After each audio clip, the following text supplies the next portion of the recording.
30,000 کی فوج نے 30,000 ایرانیوں کو مار دیا. 30,000 ایرانی اس جنگ میں قتل ہوئے اور ہرمز نے شکست کھائی. اور بالآخر ان کا جو بڑا پادری تھا، جو آگ کا آتش کدے کا جو انچارج تھا، اس نے آ کے شکست تسلیم کی اور 3 بڑے بڑے جواہرات کے بھرے ہوئے ٹوکرے، جواہرات کے بھرے ہوئے ٹوکرے بڑے بڑے، وہ حضرت نعمان بن مکرم تو شہید ہو گئے تھے، باقی جو سپہ سالار تھے ان کے حوالے کیے. آپ دیکھیں یار دیانتداری کا یہ عالم دیکھیں، سرکار کے غلاموں کی جانت.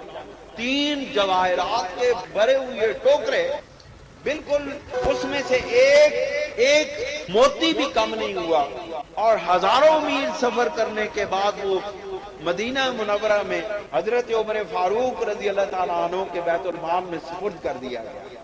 اب سرکار عمر فاروق کو ایک بات یاد آ گئی کہ حضور علیہ السلام نے فرمایا تھا کہ جب کسریٰ کی فتح ہوگی تو وہاں سے جو سونے کے کنگن ہیں وہ حضرت سراقہ بن مالک کے ہاتھوں میں پہنائے جائیں گے. آپ نے فرمایا وہ ٹوکرے کھولو اور اس میں سے وہ کنگن تلاش کرو، میں نے آج سرکار کی بات کو پورا کرنا. جب وہ ٹوکرے کھولے گئے تو اس میں سے ایک کنگن ملا. حضرت عمر فاروق رضی اللہ تعالیٰ عنہ نے فرمایا تلاش کرو. میرے سرکار نے دونوں ہاتھ اس طرح کر کے کہے تھے کہ سراقہ ابن مالک کے ہاتھوں میں کنگن پہنائے جائیں گے. میرے سرکار کی بات غلط نہیں ہو سکتی ہے. اب کنگن ہوں گے تو 2 ہی ہوں گے، ایک کنگن نہیں ہو سکتا.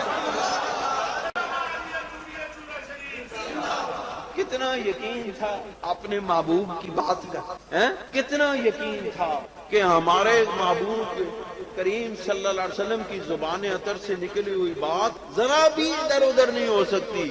جب سرکار نے 2 کنگن کہے ہیں تو ایک نہیں ہو سکتا، 2 ہی ہوں گے.